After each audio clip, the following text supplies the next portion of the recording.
I'm thrilled to see everybody here tonight and want to offer you a very warm welcome. The first thing I wanted to mention is a question that I'm sure is burning in all of your minds, which is why a lecture on Shakespeare in the John Carter Brown Library? Well, the easiest justification to respond for that question is on display right over here. Indeed, it's the last book in this display case, which is the first folio, 1623, of Shakespeare's works, the first printed collection of Shakespeare.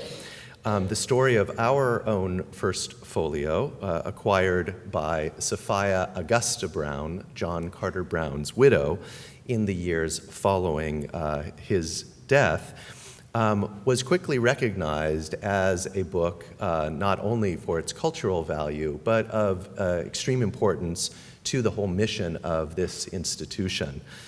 It is said, I'm not sure it has been confirmed yet, but the Shakespearean scholars will tell me if this is the case, that Shakespeare himself may have had a copy on his desk of the work of Michel de Montaigne as he was writing The Tempest. In fact, it is The Tempest to which our first folio is opened, as you will see. De Cannibal, on the cannibals, was one of the essays that Montaigne composed, which was very much influenced by the 16th century attempts to colonize the land of Brazil and many parts of the Americas, from which Montaigne derived much of his own wisdom and arguments about the relativism of human culture. So that is really more of a hook than anything else, but it enables me to introduce our evening's speaker, Michael Whitmore, and his lecture tonight, 10 Things I Learned from Shakespeare. Michael Whitmore is probably known to a lot of you. He received his undergraduate degree from Vassar College, an MA and PhD in rhetoric from the University of California at Berkeley, and was a professor at the Carnegie Mellon University and the University of Wisconsin at Madison prior to taking up his current position as director of the Folger Shakespeare Library in Washington, D.C. I came to know Mike most directly as a participant in the Independent Research Library Association, of which the Folger and the John Carter Brown Library are both members. I was very impressed in my first meetings there to the extent to which Mike was a very natural leader of that group, and also the way in which he spoke eloquently about the humanities and the public role of institutions like this one, like the Folger Shakespeare Library, especially vis-a-vis the political and cultural organizations in Washington, D.C., which, as I said, is where the Folger makes its home. On a very personal note, I will also say that Mike has been a fabulous colleague and mentor in many ways to me, helping me to manage the transition from scholar to administrator and director, which he himself navigated those roiling waters just a couple of years prior to me. Without a doubt, both of these abilities, both as a scholar and as a library leader, will be on display this evening as Mike showcases his knowledge both of the Shakespearean opus as well as his ability to deliver a clear and very public-facing message about the relevance of the humanities today. With that, I would like you to join me in welcoming Mike Whitmore to the John Carter Brown Library and to Providence for the very first time. Mike.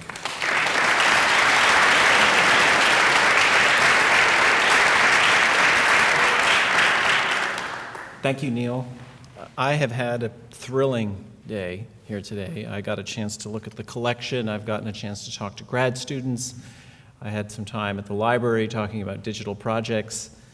It's very exciting to be here and in this space, talking to some of you who are colleagues and some of you who may just be interested in Shakespeare. I'll tell you that I wrote this talk after a year of talking about Shakespeare. We sent at the Folger a first folio to 50 states and to 2 territories last year. And 500,000 people came face to face with this book, some of whom cried when they saw the book. At least one person proposed marriage in front of the book. We learned about that from the Twitter hashtag #SheSaidYes. There was a jazz funeral for Shakespeare in honor of the book in New Orleans. The indie rock band Low from Duluth did a special concert for the book in a rare book manuscript library. It was hard for me to believe how many people connected with this source, powerful source, for 36 of Shakespeare's plays, half of which we might not have today if this book didn't exist. And the question I set for myself was, what is it that I personally take from the stories, and why is it that we still connect with the plays themselves? My background is in rhetoric. I do now lead a library and cultural institution, but one of my research areas has been into wisdom literature and wisdom culture. And as a part of early modern culture, it's a very important area of publishing and of just mental life. Thinking about proverbs, learning to apply proverbs to situations, taking a maxim and looking at it from a couple of different directions. In some way, playgoing was probably a way in which people exercised this ability to sum up a situation and then apply a short proverb or maxim to what they were seeing. And at least in Shakespeare's plays, it's interesting because some of those plays were actually named with maxims and proverbs. And it suggests to me that part of playgoing was actually, just as in the casket scene in The Merchant of Venice, was a process in which you would go see a story and then try to figure out what the proverb was that applied to what you were seeing. There's a particularly wonderful first folio at Meisei University, which is in Tokyo, that I covet. It is the most annotated first folio I've ever seen. And a 17th century annotator went through page by page and almost line by line wrote the proverbs and maxims that came to his, likely a he, to his mind as he saw or read what he was, as he read the plays. So in The Merchant of Venice, in the margin, he writes, "All that glitters is not gold." A proverb that actually is then taken, is reproduced in the drama of the play. But I'm interested in that. I'm interested in that process whereby people take a situation and then they think about what larger rule of thumb, maxim, or proverb might apply to that. And I decided to take a modern approach to that by asking myself, what are 10 things, 10 proverbs, maxims, rules of thumb that I take from my life of reading the plays and teaching them and reflecting on them with others. I'll be talking about many of the plays. By the time I'm really talking about The Winter's Tale, you'll know I'm about to end. All right. Number one, I want to begin with something that politicians know about, theater artists know about, jazz musicians know about. Number one, Shakespeare knew that you have to improvise to get things done. When Shakespeare thought about improvisation, he would have thought about the art of rhetoric. Rhetoric is something that I was trained in and I think about a lot. Let me give you a definition from Aristotle. According to Aristotle, rhetoric is the faculty of recognizing the available means of persuasion in any given situation. I'll repeat that because it's complicated. It's the faculty of recognizing the available means of persuasion in any situation. For Aristotle, rhetoric is an art of perception. It's an ability to size up a situation and say, this would work and this won't work. Eventually, it translates into action, using words in a particular way. But this whole practice of readying oneself so that one can act with the right set of terms, the right set of arguments, no matter what presents itself as a situation, is one of those arts that was very close to the Renaissance, and it's one that Shakespeare would have understood very well. One of the greatest improvisers in Shakespeare's plays is Viola, who, as you'll remember, is washed up on the shores of Illyria in a shipwreck, believing that she has seen the last of her drowned brother. The sea captain tells her about where she is, about Lady Olivia, who's a countess who has lost her father, lost her brother, who has been enclosed in a kind of reclusive mourning. Viola sizes up that situation in her usual quick-witted way, and she decides there and then what she's going to do to bide her time. She says, "Oh, that I served that lady, and might not be delivered to the world till I had made my occasion mellow what my estate is." Made my occasion mellow. Mellow there as in the ripeness of a piece of fruit. She knows that she can't act yet, that she needs to wait. And later, when she's been mistaken for a man and is now the object of Olivia's advances, she throws her hands up and she says, "How will this fadge? O time, thou must untangle this, not I. It is a knot hard, too hard a knot for me to untie." Someone who is watching this action and thinking about the word of occasion would have brought to mind the Renaissance emblem, which is one of those beautiful allegorical pictures that were created in this period, the emblem of something called Occasio, also known as chance. Occasio is a goddess who stands on a sphere. We often see sculptures of females standing on spheres. It's connected to this picture. She has a shroud or a sail around her, and she's bald. She has a single forelock in front of her. And if you look at this picture and think about it, why was it a good illustration of occasion or chance? When opportunity is coming toward you, you see it and you can grasp it. But once it's passed you by, there's nothing to grab onto. That's what that picture was meant to illustrate, the changeability and the fact that once it's gone, it's really gone. The other interesting thing about that picture is it's a great picture to illustrate improvisation. If you're standing on a ball, you need to constantly and perfectly readjust and recalibrate your weight. So Occasio, this goddess of improvisation, is the fastest, most reactive deity who can accommodate all of the occasions and variety of circumstances that she faces. Viola is someone who knows how to wait for the moment to act, and it's something that a great director knows how to do as well. Rhetoricians do it, but Shakespeare liked to show things in opposites, and so now I want to consider another virtuoso improviser, this time Iago, when he tries to frame his rival Cassio, who's been promoted to lieutenant as they arrive at Cyprus. Cassio has embarrassed himself by fighting while drunk when he was supposed to be holding a military watch at night. Iago has framed him with a man named Rodrigo. Cassio decides to win himself back in the graces of the general, Othello, and as Iago and Othello are walking up, they see Desdemona having a conference with Cassio. And Cassio turns to leave. As he walks away, Iago says, "Ha, I like not that." Othello, "What dost thou say?" "Nothing, my lord, or if I know not what." There's an art in the Renaissance called sprezzatura, and what it means is practiced ease or feigned casualness.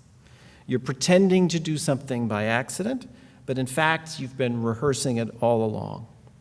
You can see how this applies to politics. It also applies to this situation. What Iago does is he seizes an opportunity, like the forelock of occasion. He sees the arrangement of circumstances, sees his actors in the right place, the scenario which he can sum up, and he says, I don't like it. And once he's gotten Othello's attention, he can start to back off and say, I really can't say what I've seen. The danger of being around a great improviser is that you don't know what role chance has played in the production. You don't know whether they're making their own fortunes or whether they're seeking to make the most of a misperception. Number 2, Shakespeare knew that decisions must be made in the absence of all the facts. Knowing what to say in a shifting situation where sometimes an audience looks one way and then another means you don't really know everything about what you ought to do. And the conditions that undergird rhetoric, which is this art of perceiving what can be done in the moment, are also the conditions that undergird all really important decisions in life. Drama is almost by definition taking an action when you don't have all the information. That lack of clarity is what makes a situation dramatic. You have to consider what you would do in the same situation in the audience with the same amount of information that the characters have. Sometimes you have more, but often you're looking at people who are working with what they have. Hamlet's often been described as a play about someone who couldn't make up his mind. I would say that it's really a play about a man who chose to test things and test them obsessively. There's the question of the ghost. Is that ghost a Catholic ghost or a Protestant ghost? Is it a spirit of health or a goblin damned? Is it someone come back from purgatory, the real father, Hamlet's father, telling him what happened? Or is it the devil coming to tempt Hamlet into mortal sin? Hamlet understands that that's a choice, and he decides to test it with a play called The Mousetrap. He makes that famous comment, "The play's the thing wherein I'll catch the conscience of the king." And that image of the king's guilt unkenneling like a dog running out when he's seen the image of what he's done, activating his guilt and turning it against him.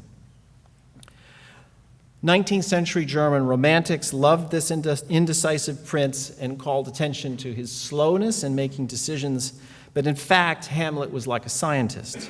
He set up experiments. He set the conditions in which he could observe and so confirm what he thought was true or untrue. There are other people making decisions and testing hypotheses in Hamlet. You'll remember that Polonius is employed in the task of figuring out what Hamlet is really brooding on. He sets up a scene like a director in which his daughter, Ophelia, once the lover of Hamlet, is going to walk up and down stage. She's holding a prayer book and, as it were by accident, encounter Hamlet. When they observe this interview, and the interview is one in which Hamlet says, "Get thee to a nunnery," you remember how that conversation goes, Claudius, having seen what they've said to each other, makes up his mind immediately. He says, "Love, his affections do not that way tend, nor what he spake, though it lacked form a little, was not like madness. There's something in his soul over which his melancholy sits on brood." And as soon as he's figured this out, he writes the death sentence in a letter he sends with Hamlet to England. Claudius is an executive. He makes decisions. And no matter what we think of this character, I think that Shakespeare thought of Claudius as someone who was actually very good at taking incomplete information and doing something with it. It's really his ruthlessness that's so unsettling. A different scene of weighing probabilities, this one from Othello. As you'll remember in the Venetian Senate early on in that play, Othello first has been accused of seducing Desdemona. He stands up and acquits himself beautifully. Then there's the discussion of where the Turkish fleet is going. Is it going to go to Rhodes or is it going to go to Cyprus? Conflicting accounts come into the Senate. The first senator, after hearing the two versions, says, We must not think the Turk is so unskillful to leave that latest which concerns him first, neglecting an attempt of ease and gain to wake and wage a danger profitless. He's weighing probabilities. Why would the Turk be headed to Rhodes? It's not a useful objective. And in the context of deliberations in the Senate, this is a perfect example of how one sifts probabilities based on the information that one has. People make decisions with incomplete information. And it turns out that this was the right decision. They got that one right based on the kind of clues that they had. All of this is important to drama because what makes life dramatic is that we have to act without certainty. It's an unavoidable fact of our existence, a fact that makes all real choice in life and in human life compelling. That's why this particular maxim strikes me as appropriate within Shakespeare's plays and outside them as well. Number 3, he knew that reputation is a bubble and that it is easily popped. If you look at 17th century Dutch still life paintings, sometimes you'll see a figure of a child who has a little pipe and is blowing bubbles. Maybe you know what that figure is. He's called Homo Bulla. It's the boy blowing a bubble, and he's an example of one of those themes in Dutch still life painting of the vanity of this life. Reputation is like a bubble. It inflates, and then somehow by its own size and elasticity, suddenly it pops and it's gone.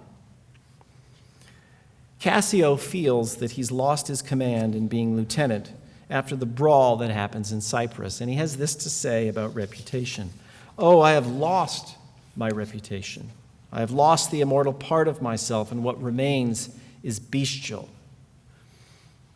Iago then responds, reputation is an idle and most false imposition, oft got without merit and lost without deserving. You have lost no reputation at all, unless you repute yourself such a loser. That may be the first time the word loser is used in that way. The problem is that it's difficult to unhear things. Advisors to kings, generals, and presidents can fall from their perch in an instant because of this weakness. And Cassio is described as being an equinox. His faults and his virtues are equally poised. I think in the end, Shakespeare sided with Iago. In the 7 Ages of Man's speech, Jaques describes the soldier searching after the bubble of reputation. It's something you can't control completely, even though entire professions, as rhetoric in the Renaissance and PR and social media today, were created to try to protect that thing. As I think about the internet, which is the place where that bubble inflates the most, reputation has to be the internet bubble. Number 4, he knew that power is harder to give away than it is to get. This is the lesson from King Lear and the history play Richard II. Consider the famous opening scene from Lear in which he says, "Which of you shall we say doth love us most?" And his daughter Goneril arrives right on time, great improviser, with this, "I love you more than words can wield the matter, dearer than eyesight." Lear's attempt to give away power to the next generation may seem to go badly wrong because one of his daughters refuses to play the game. But that problem starts earlier. Power isn't something you can simply hand over. There needs to be a ritual, some order in which it can be cleanly passed from one person to another. Shakespeare thought about this in his second tetralogy, a play written entirely in verse called Richard II. Now, you'll remember that Richard II was a medieval king. He was one who had a tendency to vacillate, to change his mind. He's also someone who really didn't have a talent for self-preservation. At one point, another character named Bolingbroke, who will eventually become Henry IV, rebels against Richard, who's gone to Ireland. And when he learns of the rebellion, Richard asks how it was possible. Richard, show us the hand of God that hath dismissed us from our stewardship. For well we know no hand of blood and bone can grip the sacred handle of our scepter. Richard is a divinely anointed king. He's the one who occupies that magical state of the king's two bodies, the physical body, which is proper to him, and that second body, which attaches to the metaphysical kingdom. The voice that comes from an anointed king is not the voice of one person. It's the voice of a multitude. It's everyone speaking through one person. Bolingbroke corners Richard, demands the crown, and in giving it over, Richard says, "Now, mark me how I will undo myself. I give this heavy weight from off my head, and this unwieldy scepter from my hand, the pride of kingly sway from out my heart. With mine own tears I wash away my balm, with mine own hands I give away my crown." The imagery here tells us that Shakespeare is suspicious. How can tears of water wash away the oil of an anointed king? It won't work. Carlyle prophesies that, quote, "the blood of English shall manure the ground if he, Bolingbroke, is crowned." And this is a story that Shakespeare has already told in the Henry VI plays, where Bolingbroke's grandson loses what Henry V gains in France. There's some connection here to American politics, I think. This country's founders, many of whom read and reread Shakespeare, knew that a constitution solves the problem of how to give power away. The solution is you don't. Instead of giving away power, you have to return it, because the power in a constitutional democracy is only ever on loan to the person who wields it. Number 5. He knew that our love of legends is greater than our love of facts. I remember Sarah Silverman talking about her new show. And she said, facts don't change minds, which may be a mark of where we are. But if facts may not change people's minds, but stories do. And someone asked me if I had a number 11 for Shakespeare. That would be it. In the absence of facts, stories, or even in the presence of facts, stories seem to frame things in ways that compel action. So it's very important to me that we keep these stories and we take from them things that will really nourish our democratic life. There's a tendency, let's start with Shakespeare. He was not a historian, but he sourced his stories from chronicles by Holinshed and Hall, chronicles that are in our collection and maybe they're in your collection as well. When Shakespeare was writing his plays, there wasn't anything like a profession of professional history where you sift evidence, again, a bit like sifting probabilities, deciding what's likely, what's unlikely, using methods of comparison and contextual thinking. There's a tendency in the histories that Shakespeare read and the history plays that he went on to write to cast real people in history acting as heroes or villains, martyrs or saints. That certainly happened in the history plays. Think about them as an exercise both in storytelling, in history storytelling, that is the stories of medieval kings, but also myth-making in and of itself, showing characters who themselves are in the process of making their own myths. So even while Shakespeare's sources were what we would say biased, and you look at what the Tudors made of Richard III, they also show his tendency to think of history as if it were a play. In Henry V, some of the most important action is related by the chorus. It's a device that Shakespeare uses because he can't troop an entire army onto stage, and he can't get his characters to fly to the vasty fields of France in one instant. But of course, the imagination can do that. The chorus describes the night before the Battle of Agincourt. The men are awake. They're nervous. Blacksmiths are pounding rivets for their armor, and the sound of war is everywhere. In the midst of that nervous army, there goes Henry. And here's what the chorus has to say. Every wretch, pining and pale before, beholding him, plucks comfort from his looks. A largesse universal like the sun, his liberal eye doth give to everyone, thawing cold fear, that mean and gentle all behold, as may unworthiness define a little touch of Harry in the night. The chorus is helping us make up the scene, and Harry, in going out to the night to raise the spirits of his troops, is also thinking about the legend of Harry, about what will be said. And like a good leader, or at least a canny politician, he can't ignore that aspect of his future and of the stories people will tell. Contrast now Harry to Richard III, another character who loves to talk about what he's doing and who loves to think about himself as if he's a character in a play. Early on in the history of Richard III, Richard says, after noting his own deformity that he's been created to descant upon, he says, "I've been created to look upon my shadow and curse, and therefore," he adds, "since I cannot prove a lover, to entertain these fair, well-spoken days, I am determined to prove a villain and hate the idle pleasures of these days." He's a villain. And later, when he's talking to the two young princes who are about to go into the tower, he calls himself a vice figure, like a figure from the morality plays. Richard knows that his audience knows that he's a character in a play. And he also knows that history likes such characters. If you watch The House of Cards today, you know that it's the story of Richard III married to Lady Macbeth. Historical figures sometimes styled their actions after stories that they had encountered in sacred texts or in folk tales.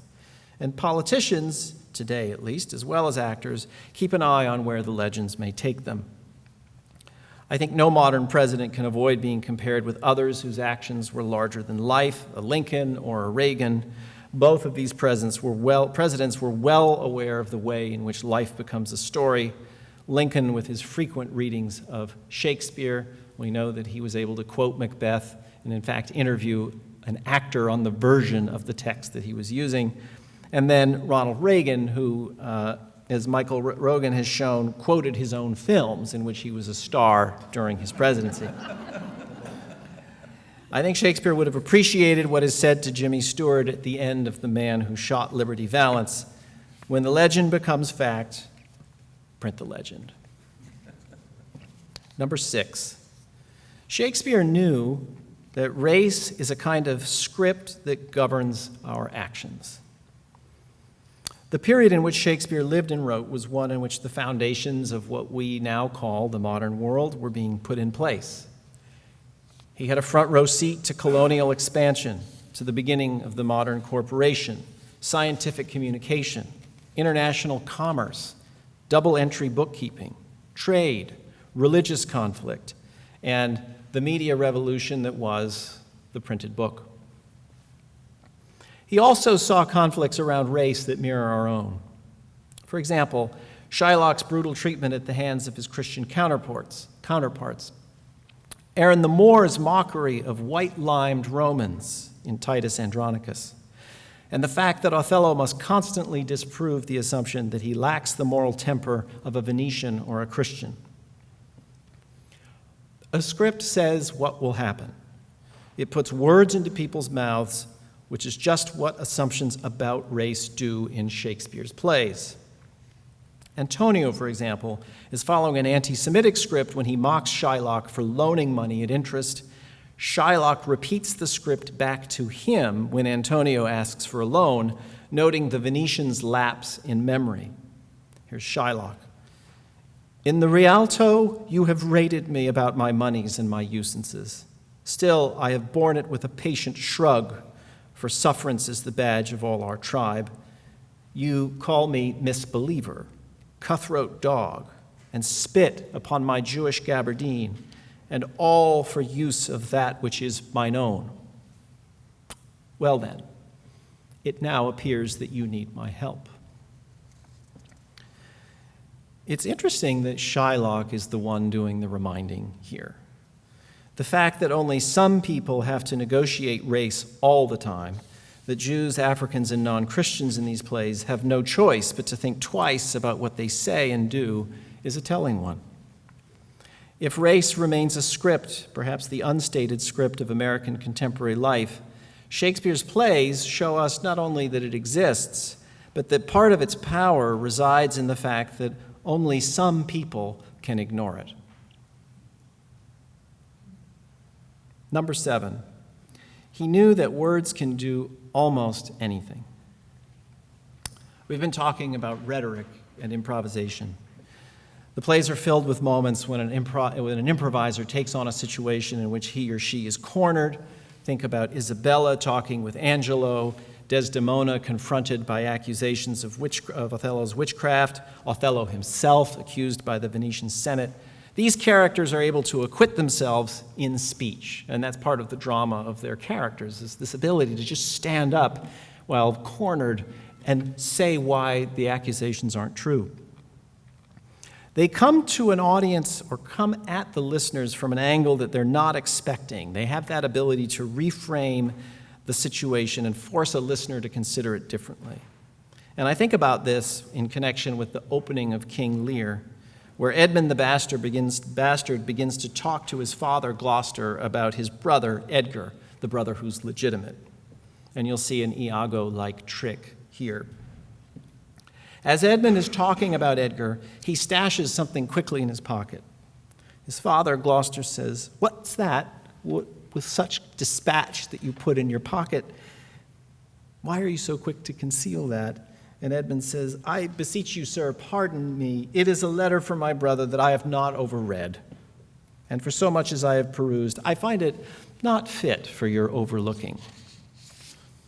Of course, that only creates curiosity, and curiosity leads to suspicion. The sense that Edmund doesn't want to show what he pretends to hide implies that he's withholding something that therefore must be true. Push comes to shove, his father takes the piece of paper from him, and Edmund says, "I have heard him oft maintain that it be fit that sons at perfect age and fathers declined, the father should be as ward to the son, and the son manage his revenue." This is a scene where everything turns upside down. It's where the play tips on its hinge, and this is the beginning of Gloucester's journey to blindness, disaster, and redemption. There's a similar scene in one of Shakespeare's late plays called Pericles. In this story, a wandering prince named Pericles loses his daughter, Marina, in a series of accidents at sea, which are typical of the Romance form. And this style of storytelling is one that Shakespeare adopted more toward the end of his career in plays like Cymbeline, The Tempest, Two Noble Kinsmen. Stories about families that are separated, about disguise, about chance coincidences, encounters with pirates, rescues at sea, improbable reunions, and finally, recognitions. She herself is kidnapped by pirates, and as these stories go, she ends up in a brothel in Mytilene. Romance will not encourage you to suspend disbelief. In fact, it'll do just the opposite, which is something I'll talk about in a moment. But when Marina encounters the governor of Mytilene, his name is Lysimachus. He is her first customer. She's the first man she must resist. And here's what she says: "If you were born to honor, show it now.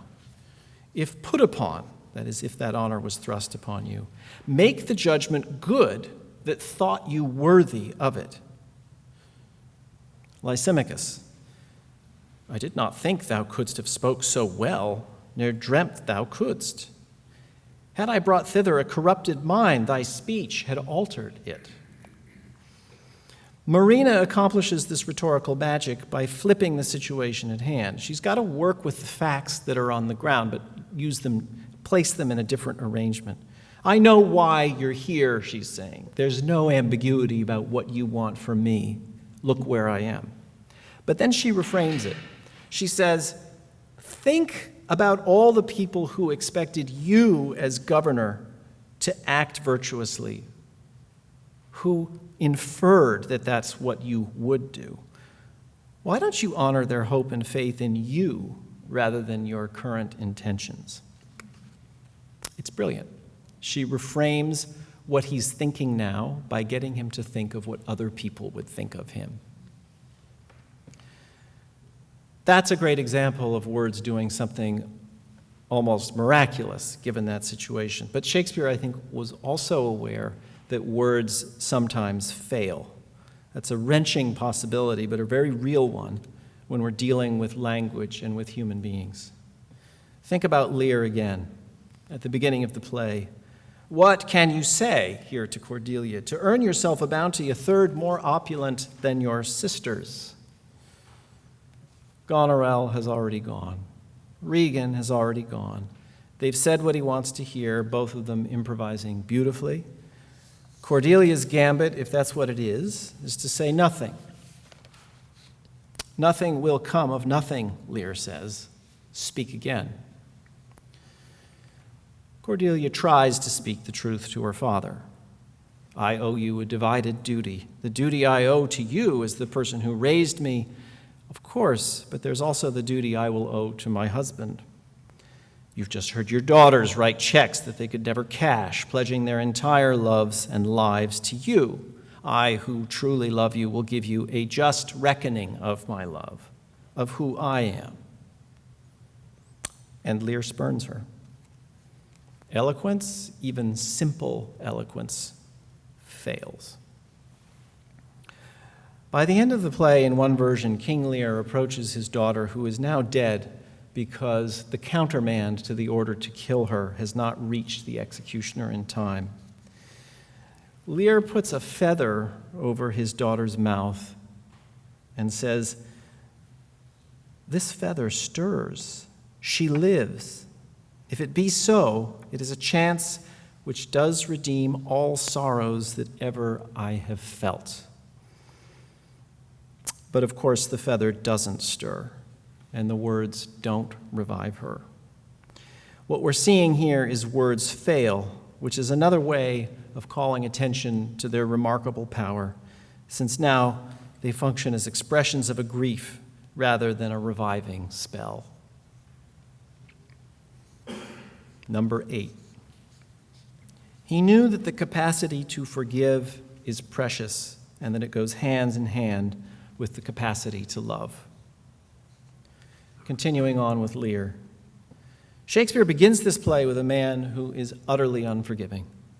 His youngest daughter disappoints him in a love competition, and the punishment is swift.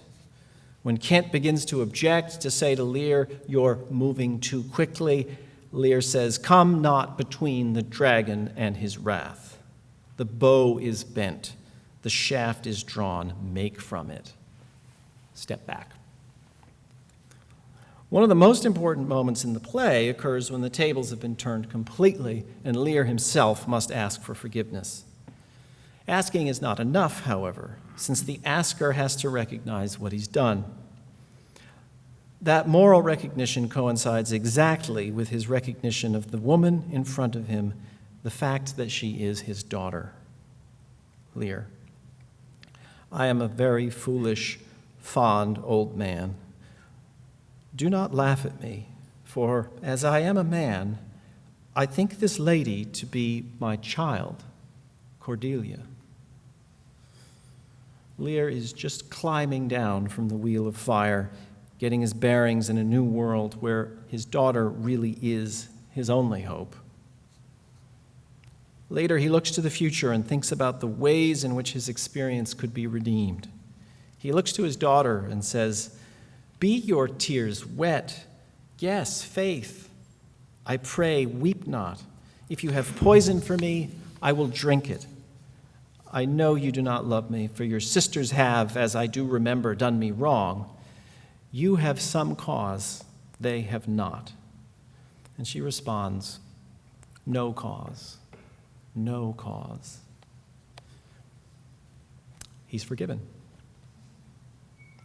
Later, he looks at his daughter and he says, "Come, let's away to prison. We two alone will sing like birds of the cage. When thou dost ask me blessing, I'll kneel down and ask of thee forgiveness." It's not the prodigal daughter, it's the prodigal father who comes home and kneels in front of his daughter, a clear sign in Elizabethan and Jacobean culture that he is the child.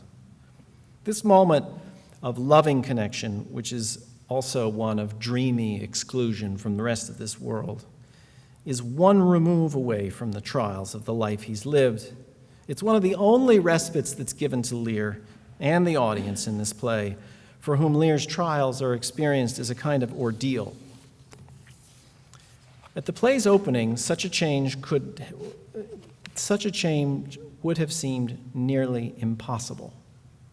But of course, in the theater, it is not. Which leads us to the ninth point, and my last remark about Lear, number 9. He knew that people actually change. Changes of heart require changes in perception. That's the crucial point in many of these plays, whether they're comedies, histories, tragedies, or romances. How hard is it to see things in a different way? How do we know that a character has seen things anew? In Lear, that change is signaled by a change in language. And in this case, a language that mixes simplicity and concreteness. This is a play with some of the most devastating Anglo-Saxon monosyllables in the Shakespearean canon. That is that low voice, that direct voice of the life world that comes from that register in English, the kind of left hand that's played where the right hand plays in the Latinate post-conquest Romance words. Those are the words that are about life, love, the body, about the world. Poor naked wretches, wheresoever you are, that bide the pelting of this pitiless storm, how shall your houseless heads, unfed sides, your looped and widowed raggedness defend you from seasons such as these? Oh, I've ta'en too little care of this. Take physic, pomp. Take your medicine, pompousness. Is man no more than this?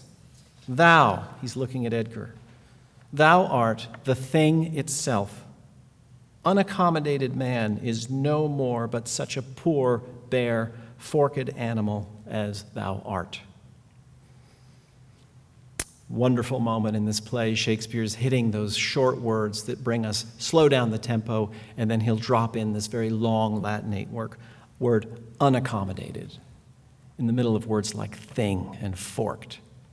He's trying to make something very concrete here. Lear has changed his mind after the trial and the storm, and the experience of nature and of the suffering that he sees prompts him to return to humility and to this new and simpler language. Shakespeare also used theater to change people, whether it was him or his company or an audience who was willing in all of that transaction. And here we turn to one of his late plays, my favorite play, The Winter's Tale. Like many of the other late plays, The Winter's Tale is filled with fantastic events, chance encounters, lost children, special tokens of recognition, and, of course, a dreamy reconciliation and reunion at the end of the play when a family comes back together. It's definitely a once-upon-a-time story, and that's the point. We're dealing with an adult nursery rhyme because it begins in a realm of fantasy and sudden violence. Leontes, as you may know, turns against his wife before we have any sense of why he might be jealous. His turn against his wife kills his son. Mamilius, his son, dies upon hearing the news of what his father has done, and this leads to the death, he thinks, of his wife Hermione. He also exposes his daughter Perdita, who was somehow taken away by sea, and brought back for a reunion. All of that has to be transacted in the plot. Paulina, who's Hermione's lady-in-waiting, does something very interesting. By the end of the play, Perdita is back in Bohemia with Leontes.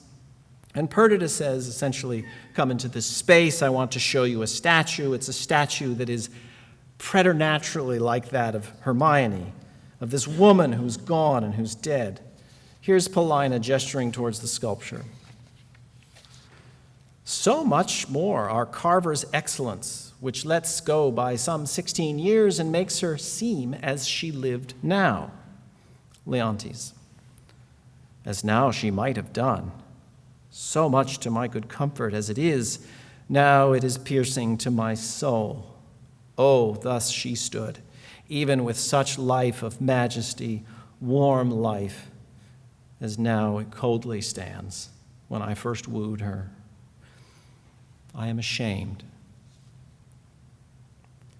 A work of art, and we'll soon learn what kind of art, has brought Leontes to a full and frank admission of his terrible error and the price that he and others have paid for it. That price is too high, something that Shakespeare asserts with the deaths in the middle of this play.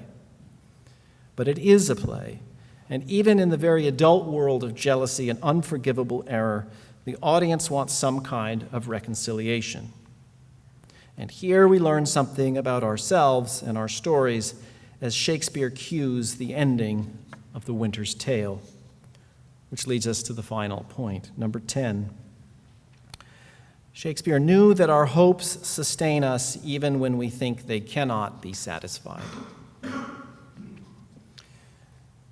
The adult pleasures of The Winter's Tale, the persistent hope for an outcome that we know has passed out of reach, the truth of our longing for the impossible, which is what theater and poetry deliver, not in the naive way as in Once Upon a Time, a story told by the fire, what Shakespeare thought of as a winter's tale, but in a way that makes his audience, its hopes, its longings, the efficient cause of a miracle which the theater creates.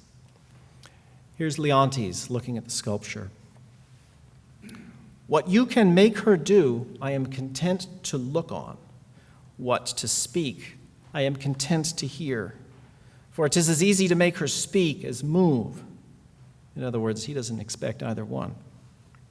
Paulina. It is required that you do awake your faith. Then all stand still. Or those that think it is unlawful business I am about, let them depart. Music strikes.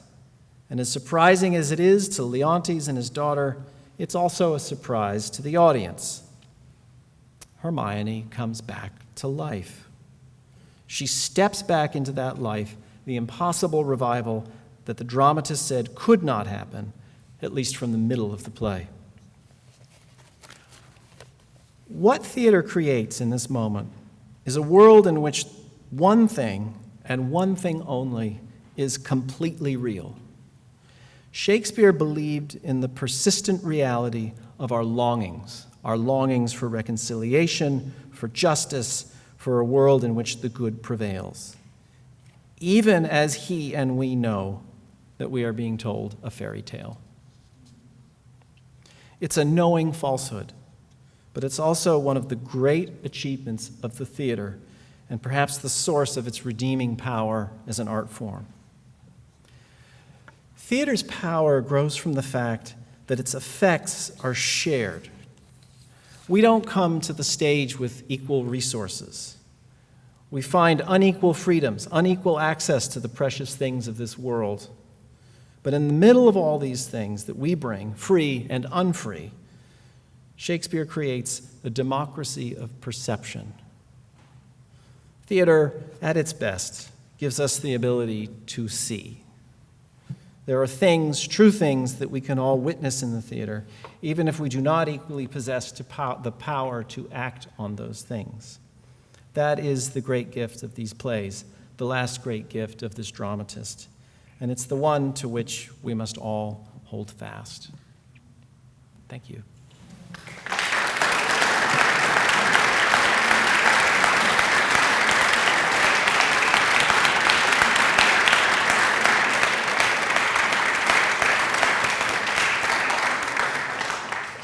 Should we do some questions? Yeah, absolutely. Great. The floor is open. I don't think I can recite those in order, but...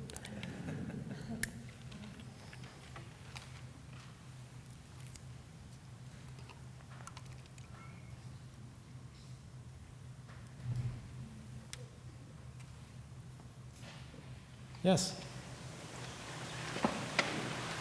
Of all the things about the Folger that attract people to the library, what currently draws the most people? I recently hightailed it over there right after reading the recently published book, Collecting Shakespeare, because I was so moved by the story of the passion of collecting all things Shakespeare that brought Emily and Henry Clay Folger together, that I had to just run right over there as soon as I got to Washington on my next trip. Well, But I like that you had to run attracts- right there. What? I like that you had to run right there as soon as you got. I did. Usually it's the second day. I took the metro.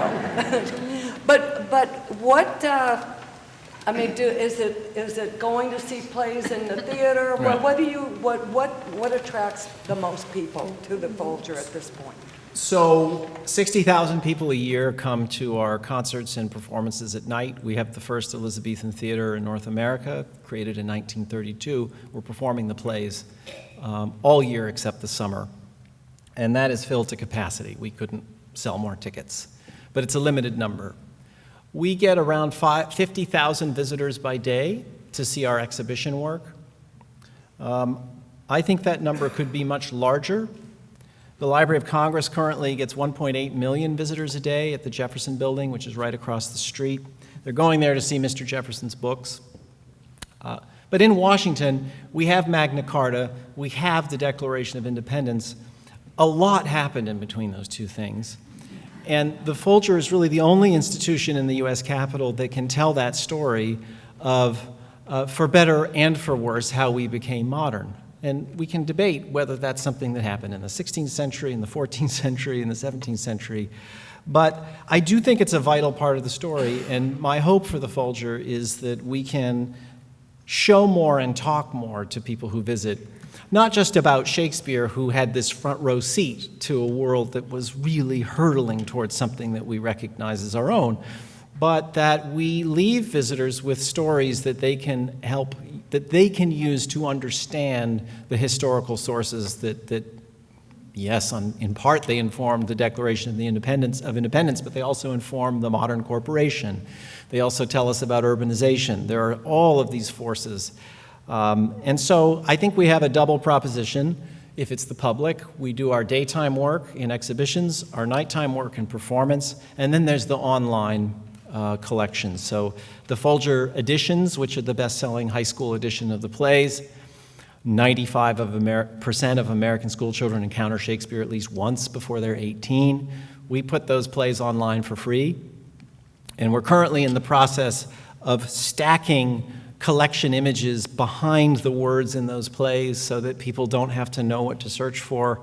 If you're reading Shakespeare, we can take you to a picture of a bear bodkin. If it's Hamlet, we can take you to 5 of them.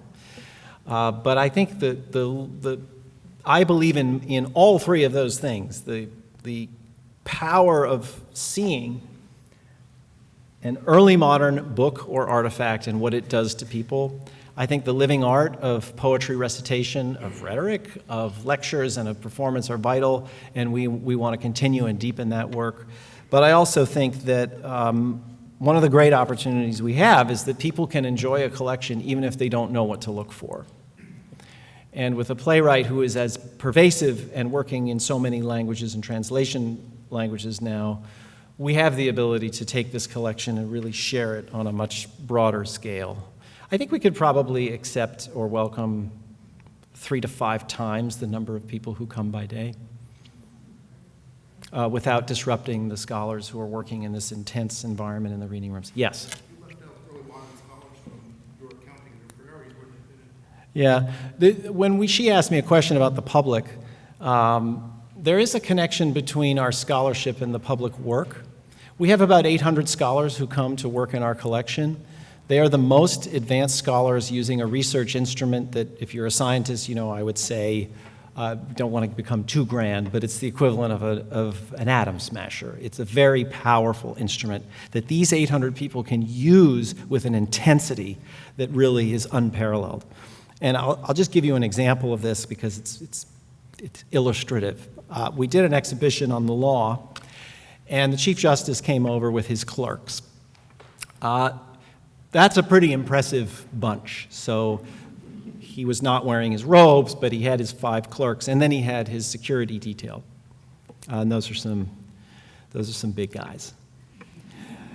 So he looked at the exhibition. We talked about the sources of U.S. law, Cook, other things.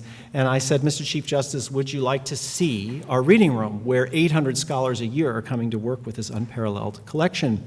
And happily, he said, yes, I would like that. So if you know the Folger, there's the Great Hall over here, and it's right next to the Renaissance reading room. To get in between the two, you have to throw open some glass doors. So in walks the Chief Justice of the United States with his security detail and his clerks. Scholars working throughout the room. No one looked up. And it was one of the proudest moments I've had as someone who's privileged to lead this institute, because I said, these people are connecting with sources that are 400 years old. They are diving deep into history. We don't matter. And that's the kind of intensity on the scholarship side that I think we need to sustain. It's something that you can sustain here at the John Carter Brown Library. But there is another direction connected to this. We asked the Mellon Foundation for support so that we could sponsor multi-year research projects where we identify a part of the collection where grad students, a couple of senior scholars, and then conservators and curators could work together and produce a traveling exhibition, a digital archive. Our first project, which was funded by Mellon, is on early modern foodways and the Atlantic, which is very exciting.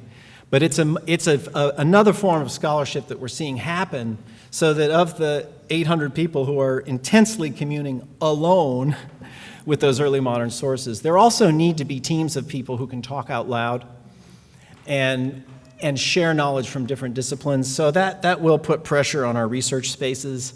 I saw this beautiful reading room when I arrived today. It was relatively quiet, but sometimes you really do want to lay out 30 receipt books or manuscripts for recipes, have the curator there, and really start working through the material.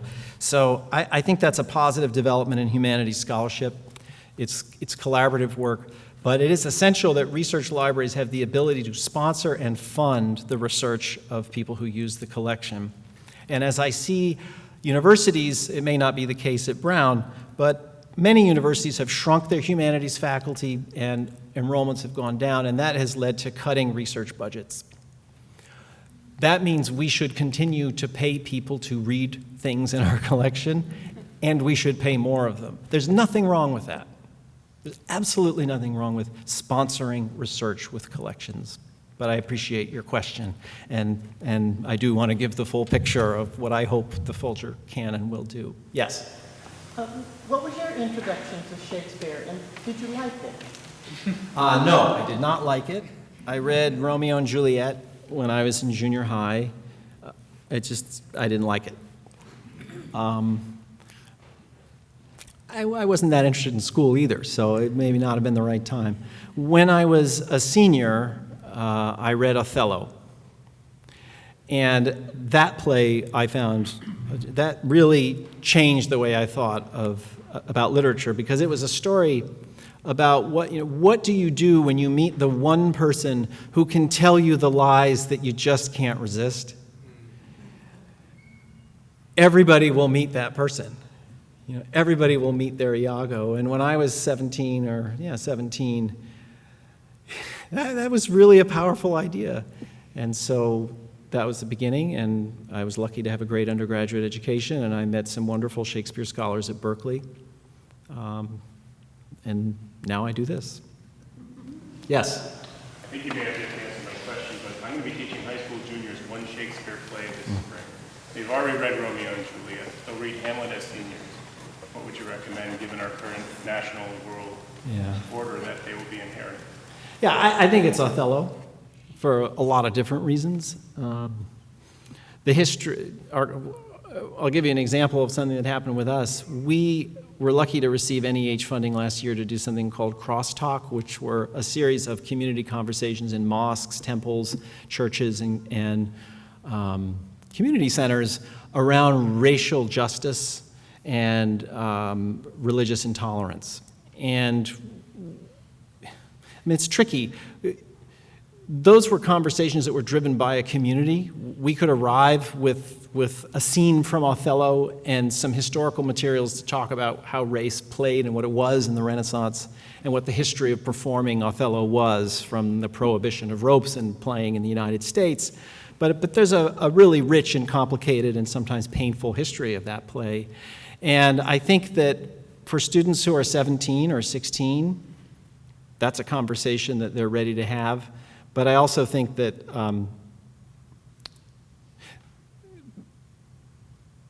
if it's a difficult conversation about race, a teacher can't force that conversation or force certain people to lead those conversations.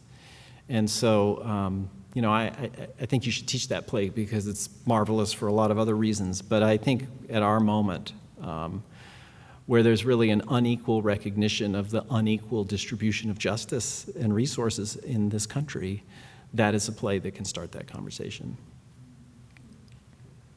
Yes? You spoke about maxims and also about how the titles of some of Shakespeare's plays Yeah. are the maxims, Yeah. but that represent the play. But do you feel that often there is a double message with those? And then what do you think about productions of Shakespeare that bring out the sort of contradictory points? Yeah, well, they're almost all contradictory. And the thing about a maxim is, you know, seize the day tells you to act quickly, and then a bird in hand is better than two in a bush tells you not to do that. For any good maxim, there's another side. And the Renaissance understood that, which is why they practice arguing two sides of any issue, which is a good habit, and I think we should keep that up. But with Shakespeare's titles and plays and titles of plays in particular, I am interested in a wisdom practice that is expressed in things called lottery books, where there's a volvel or spinner in the back of the book, and you generate a random number, and it leads you to a proverb, which is then connected to an emblem and a poem. And the idea is that you use chance to put yourself in a unique situation, and the proverb may apply to you.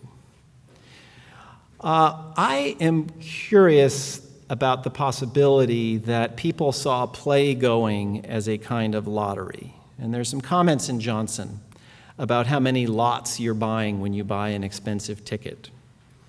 But I think that one of the things you might have thought is, I'm seeing an advertisement for a play that is a proverb or a maxim.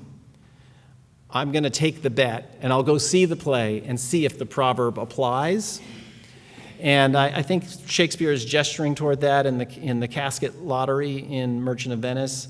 But it's really interesting in King Lear, where Lear says, what can you do to Cordelia to draw yourself a third more bounteous than your sisters? And the word draw there seems to refer to a lottery. And lotteries had blanks, so you could pull out a proverb or you could pull out a blank. And so when she says nothing and he says, nothing will come of nothing, speak again, it's a bit like the first proverb didn't work, and so he's going to pick out the second one. But I have an entirely just scholarly interest in whether people thought of plays and play going as an attempt to match a maxim to a scene. Now, maybe they did, maybe they didn't. But I think you're absolutely right that, you know, if the public asks us to boil Shakespeare down into 10 maxims, I would hope they're contradictory. And in my case, you know, I do think these are defensible maxims, but by the time I get to the end, I really want to talk about the power of theater and the fact that there are certain powerful, compressed longings that are recognized as both impossible and completely necessary, and that's where Shakespeare was going. Yeah.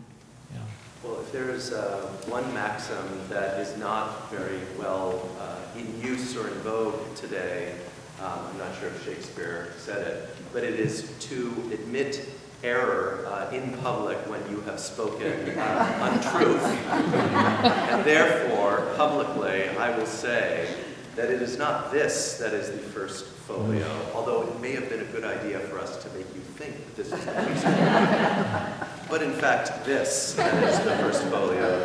And as I sat there and I saw Shakespeare staring at me from the image, I thought I should correct my fault. This is the second folio, 1632. We have, very much in Shakespeare's spirit, some food and drink. What revels are in hand? Exactly. Thank you very much, but please join me in thanking. Thank you very much. Thank you.